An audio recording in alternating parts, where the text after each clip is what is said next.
Prieš 6 metus, 2008 rugpjūtį, prasidėjo Rusijos-Gruzijos karas. Per kelias dienas Rusija okupavo 1/5 Gruzijos teritorijos ir nepaisant šiandieninės Gruzijos vyriausybės pastangų rodyti gerą valią, Rusija tik stiprina okupacijos padarinius. Abchazija ir Pietų Osetija nuo Gruzijos atitveriamos spygliuota viela, o šalia okupacinės linijos dygsta naujos Rusijos karinės bazės. Apie sugriautus gruzinų gyvenimus pasakoja Karolis Kaupinis ir Edvardas Špokas. Gruzinui Davidui gyvenimas aukštyn kojomis apvirto prieš 3 metus, kai rusai jį nuo Gruzijos atitvėrė spygliuotą vielą. Aš negaliu įeiti į Gruzijos teritoriją, nes dabar čia visur tvora. Neturiu rusiškų rublių, o už gruziniškus pinigus nieko šioje pusėje negaliu nusipirkti. Gruzijos mokama pensija kaimynai jam permeta per tvorą, kaip ir maisto bei kitų būtinų prekių. Tarp dangaus ir žemės įkalintas Davidas net negali savo sunkiai sergančios žmonos nuvežti pas gydytoją, o su dukra, gyvenančia Goryje už kelių 10 kilometrų, pasak jo bendrauja tik per tvorą. Kai tik paliksiu savo namą, jie ateis ir jį nugriaus. Aš visą gyvenimą jau 80 metų čia gyvenu ir nepaliksiu savo namų.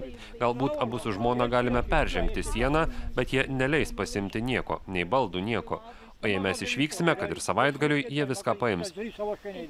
Štai kitas kaimas, kuriame rusai privertė gruziną nugriauti namą, stovėjusi visiškai šalia pastatytos okupaciją žyminčios tvoros.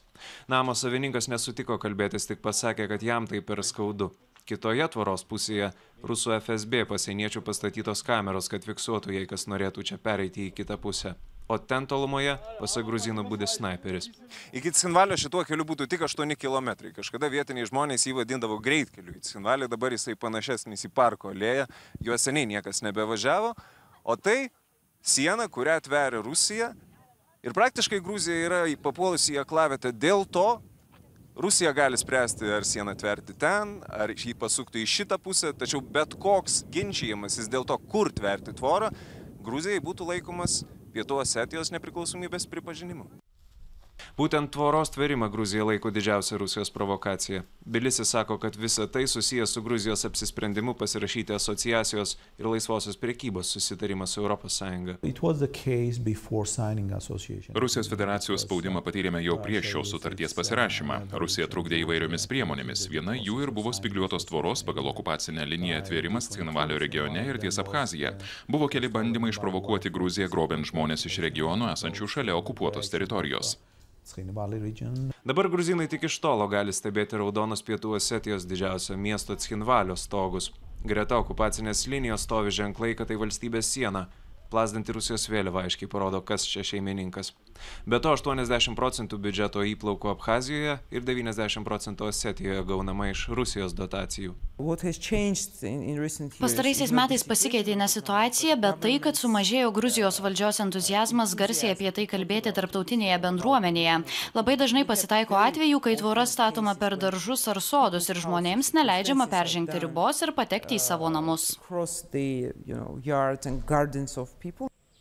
Štai dar vienas tragedijos pavyzdys, tik jau Gruzijos vakaruose prie sienos su Abchazija. Kažkada buvęs gatvinis gruzinų kaimas, dabar pertvertas gelžbetoniniais blokais. Padalytas taip, kad šios šeimos lauko virtuvė atsidūrusi Abchazijoje, o joje paruošti pietus valgomi svetainėje, esančioje jau Gruzijos teritorijoje.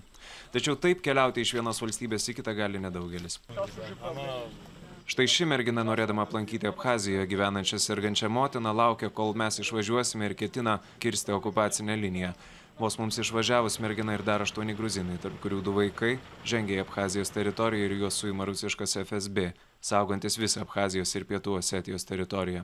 Po tokių sulaikymų nuo 2008-ųjų dengė jau keli tūkstančiai gruzinų. Jie dingsta ir čia, norėdami patekti pas gydytojus ar paprasčiausiai apsipirkti, žmonės iš Abchazijos brenda per Vilnelės pločio upę Hurči. Abiejose upės pusėse žmonės laiko po porą batų, kad galėtų basomis perbristi vandenį ir tada tęsti savo kelionę. Jeigu dabar batai yra čia, reiškia jų savininkas yra kažkur savo namuose, Abchazijos pusėje. Batai atrodo jau guli čia seniai, nes kitoje pusėje miške dažnai tokių migrantų laukia rusų FSB. Gal todėl žmonės bijo ir vengia duoti interviu.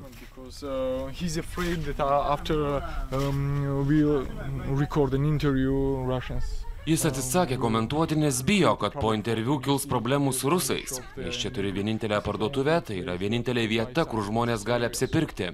Todėl jis bijo, kad po to jam gali kilti problemų.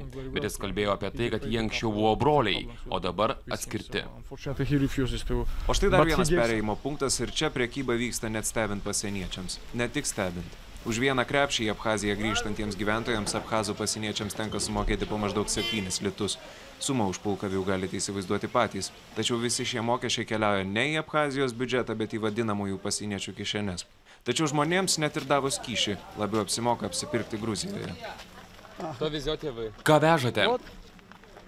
Baldus. O perkate Gruzijoje? Taip. O kodėl? Pigiau? Daug pigiau. Abchazijoje viskas brangiau. Gruzijos valdžia pripažįsta, kad jos rankos surištos. Jei bus atsakyta į provokacijas, kils karas. Tad dabar, pasak valdžios, siekiama svarbiausia, nepaisant Rusijos trukdymo, bandyti atkurti ryšius tarp paprastų abchazų, osetinų ir gruzinų. Net ministerija anksčiau vadinta teritorijų atgavimo, dabar pervadinta į susitaikymo ministeriją. Ten visiškai dominuoja Rusija, kuri turi ekonominių, politinių, strateginių ir karinių interesų. Šioje situacijoje mes bandome pasiekti, kad abchazai ir osetinai mėgintų ieškoti būdų, kaip spręsti legitimumo problemą, užtikrinti saugumą ir garantuoti mažumoms žmogaus teisės. Pirmas dalykas, kurį mes padarėme, tai konstruktyvi retorika, atsisakant bet kokio agresyvaus tono. O štai Rusijos retorika. Šios po 2008 metų pastatytos karinės bazės visiškai prie okupacinės linijos. Manoma, kad iš viso Abchazijoje dabar gali būti dislokuoti apie 10 000 rusų karių, o pietų Osetiją gruzinai apskritai vadina vieną didelę Rusijos bazę. Iš 80 000 buvusių gyventojų čia likę 20 000, pusė jų rusų karinis personalas. Nors Abchazija ir pietų Osetija save vadina nepriklausomomis valstybėmis.